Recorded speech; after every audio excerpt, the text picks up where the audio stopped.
Hello, everyone. A very warm welcome to the IC3 Dialogues. Today, we will delve on Help Counselors Decode Liberal Arts for Parents. And I'm Khushboo Bedi, heading the career cell for the Sanskaar Valley School. And with me, I have Miss Bhakti Shah. A very warm welcome, Bhakti. And let me share a little bit about Bhakti before we really get into the session. So Bhakti pursued bachelor's in psychology from Fergusson College, Pune, and a master's in international journalism from the University of Westminster, UK. Bhakti has lived and worked in some of the major cities of the world, including Mumbai, London, and Atlanta. She has over 14 years of experience in the media and education industries. During her days as a journalist in London, she was selected twice to be a part of a team of 6 from across the UK to provide media training to the NATO troops stationed in Scotland. Bhakti has over a decade of experience in marketing with India's leading education companies and has worked with top Indian and international universities to formulate their outreach and marketing strategies. Bhakti is passionate about advocating timely and accessible mental health and career counseling to Indian students. Bhakti is an avid baker, a trained Kathak dancer, and so passionate about animals and animal rescue. What an interesting journey, Bhakti. This is so Thank you. Thank you so much. And I think that's what kind of makes me relate to the whole liberal arts conversation. Lovely. All right. So shall we just jump into our conversation for today? Let's. Yes. So my first question to you is, what are your top myths associated to liberal arts? Okay, so there are so many. And they are so basic that it's hard to really, come and pin down. But I'm going to try and do that because we figured out the ones that need immediate busting if we are to get anywhere with being able to effectively communicate what liberal arts really is. So the top myth number 1 is that liberal arts is a study of humanities or arts only and has nothing to do with the sciences. Of course, it's a myth, so it's not true. Liberal arts is essentially, it's a broad education, right? So it encompasses study of across domains and various fields, including subjects like literature, philosophy, social and physical sciences, maths, you name the subject, and even global and performing arts. It's basically an all-round education, Khushboo, where a student knows a little bit of everything and a great deal of one thing. So in a nutshell, it is basically becoming a jack of all and a master of one. So that's the first myth, that liberal arts is studies of humanities and arts. It's not. It encompasses all domains. Second is that liberal arts is a degree. That's a myth. It's not a degree. The degree that you get when you go to any liberal arts college or university will be a BA or a BSc. However, liberal arts is the way that you're taught your courses, and it's the structure, the academic structure, that is different in a liberal arts college versus a regular or another traditional conventional college that offers a BA or a BSc. Liberal arts, of course, has a foundation year, which is a hallmark of its academic experience. So it's not a degree, it's a pedagogy, the way you teach and learn. The third myth is liberal arts graduates aren't employed easily. I cannot tell you that these students are actually way more employment ready than graduates from any other regular degrees or programs that are taught conventionally, because there is so much emphasis on immersive learning, internships, industry exposure, and above all, skill building. So I actually think they are more employment ready than most other students that graduate from an undergraduate degree. Also, liberal arts grads have more options, including research, because these courses, they instill research skills and orientation in students. So they're involved in research projects at the undergrad level, which is very rare to find in India. This helps the students when they're making their applications for, say, a master's degree in international universities, because this is demonstrated interest in the domains that they want to pursue. And last but not the least, we've actually seen at Krea companies like IBM, Microsoft, Google, and fintech companies, alongside marketing agencies and social impact organizations that want to recruit students who have graduated in a history, literature, psychology, or in economics, or math or environmental studies. So liberal arts graduates aren't employed easily. Big myth. And last myth, Khushboo, very importantly, in India, we believe that liberal arts is for confused rich kids. Let's get one thing straight. Most students, most of us adults, are not 100% sorted with our life paths. Okay, we are all constantly wandering. So we are seeking growth and self-actualization, which leads us to different careers and companies and questions about life in general. So whether a student is dead sure of the path that they want to pursue or they're exploring, liberal arts is not for the confused student, it's for the curious student. For example, often students who are very focused on just one subject that they want to study, they will ignore or miss out on a comprehensive worldview. Because they cut off from other skills and domains, because they think that, oh, I only want to do computer science. There's no need for me to understand the historical perspective of computer science, or cross-cultural imperatives in this domain, or ethics that need to be looked at in computer science. And that's a big miss. So yeah, liberal arts is not for the confused, it's for the curious, and it's not for the rich kids only. At Krea, for example, we have an average of 30% of our cohort every year, Khushboo, that studies on some kind of financial assistance. And I know that this is the case with many liberal arts universities in India, that they offer need-based financial assistance. So it is accessible to any and every student. Wow, very beautifully summed up. And I think all this information will really help counselors to really put that across to parents. And that's what we're trying here, to empower our counselors.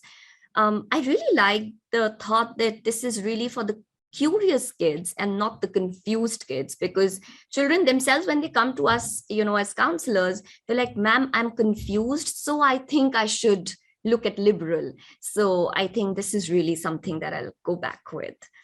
All right. My question number 2 for you is, if you could help us get some quick tips for counselors that could help counselors bust these myths for parents, and how we can really come across liberal arts for these parents.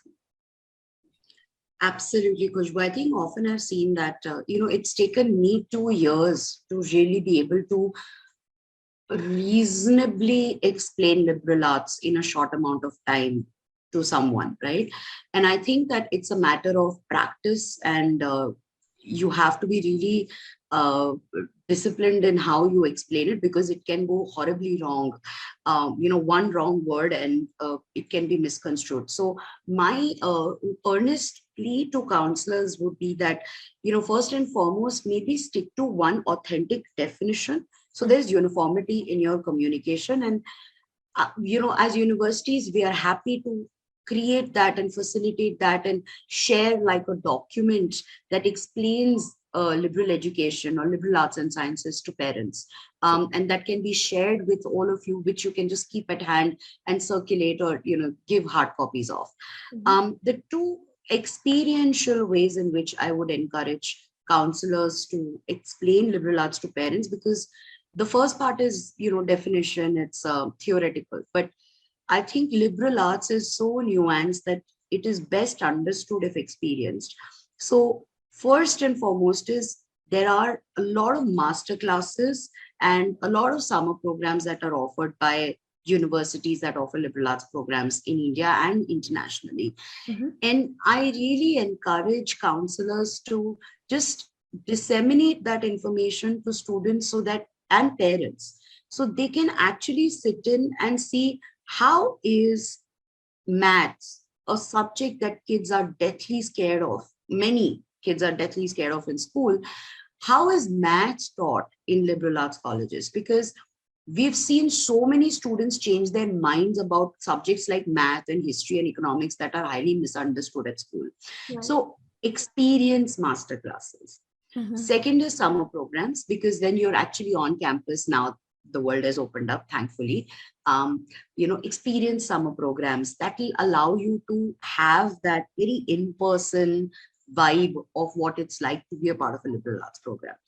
And the second, and I think another critical takeaway which will be helpful is encourage universities to provide you with case studies of students who have taken up the program and have gone on to do their masters or gotten employed, and or who many have become entrepreneurs, by the way. So what are the career progression journeys of these students from school to after graduation?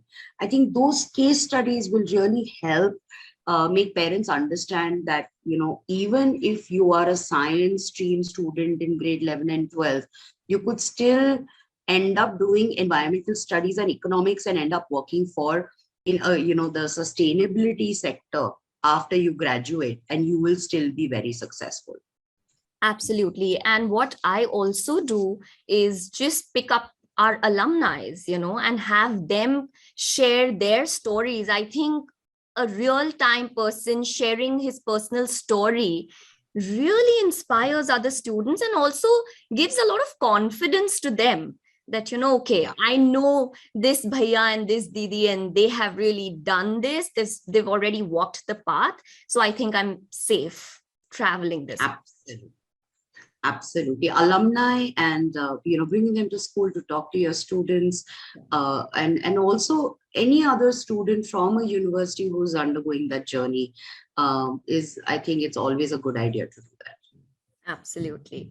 All right. My last question to you would be that what are the key factors that counselors should be encouraging parents to consider before they really decide on a liberal education versus a traditional education? Yeah, I think it's a very important question. See, I'd say that while there are many options right now opening up in India in terms of liberal arts, it's very important that students don't, and even parents don't, presume that every liberal arts college can actually do justice to the true essence of this type of education, right?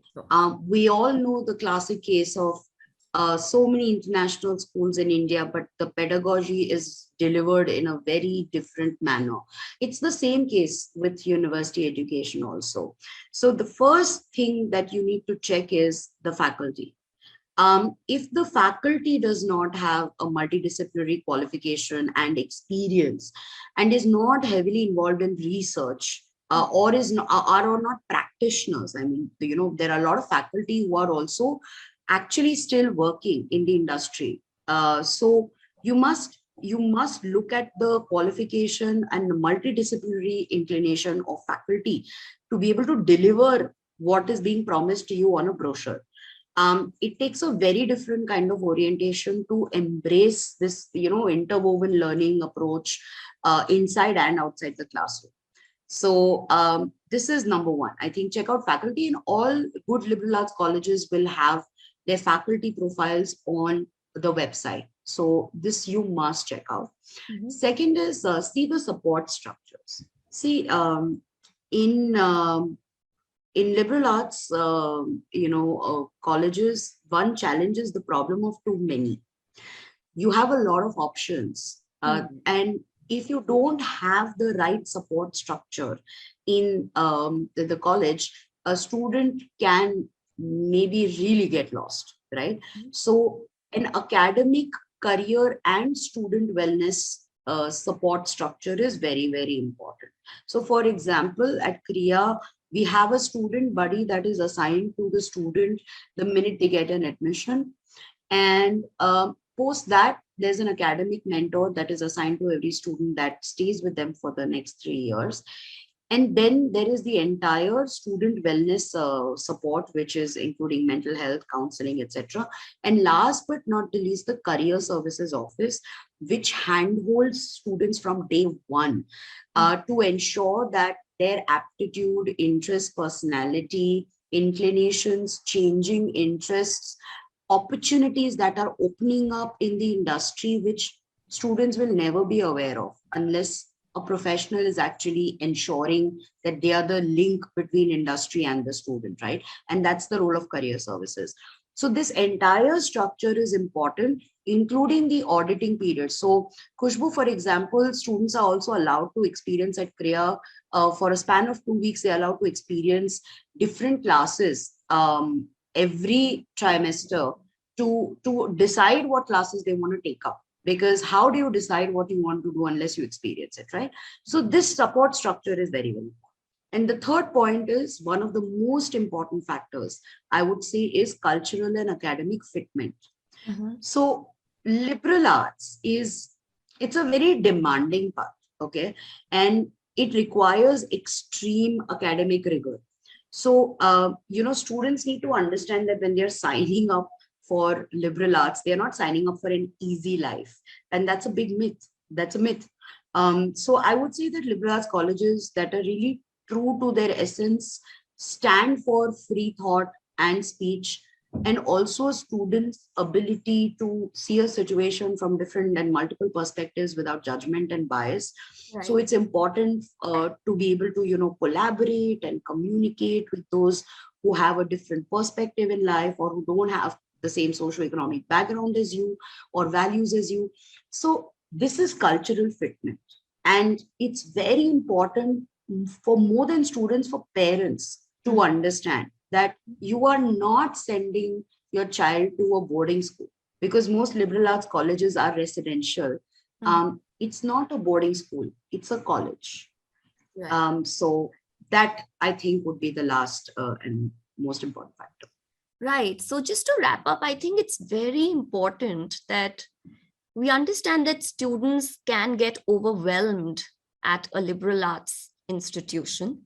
And I think it's very important we teach kids how to harness the best, get the best out of the wide options. Like you're saying, that students can really get confused and feel lost. So how best the child should know how best to utilize liberal education to actually create a career path and not be lost among all the options at hand.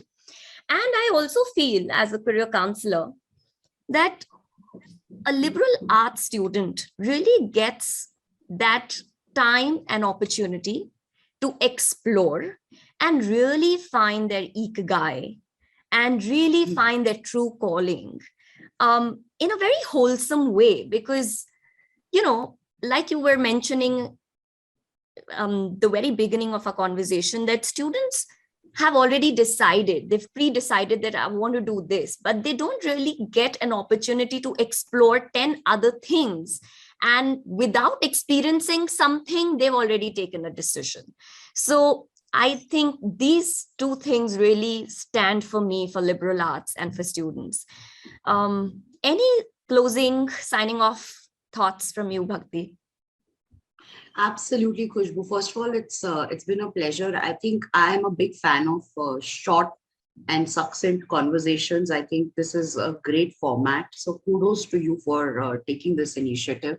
And of course, IC3 is doing relentless work in this space. I think I'll just urge counselors and, who are also parents themselves, that you don't assume that all those who wander are lost. Okay. Everyone who wanders is not lost. Everyone who wanders is an explorer. They will find their path and mission in life, and just have faith in your child and the world around, that there are so many opportunities that they will never run out of possibilities. And it's a great time to be alive, and it's also a challenging time to be alive, and it's therefore the perfect time for a student who is curious and multi-skilled to do great things and be able to change the world. We are seeing some amazing children coming from your schools who have, our jaw drops every time we see the work that they do, and they are from your schools. They are your mentees. So I think just be proud of the kids that you're sending to us. They have great potential. We are very proud of the kids that we get, and just have faith in it. And again, not all those who wander are lost. That's all I'll say. I completely agree to what you said. And I think it's okay to go slow. It's okay to enjoy the journey rather than really reaching at the destination and cramming all the way just to, hurry to reach somewhere. And life in itself is a journey. And I think we really need to enjoy and help our students enjoy it more. When we look at ourselves, I think we also had a journey and we also didn't take the right decisions at the right time always, but we're doing okay. And look, for we are ourselves. happy where we are, right? Yeah, exactly. So I'm sure our students will also bump into their true callings and really be happy in what they're doing. Let us all do our bits as career counselors, as university folks, and let's really collaborate for a beautiful, bright future. Yeah. Thank So you, Khushboo.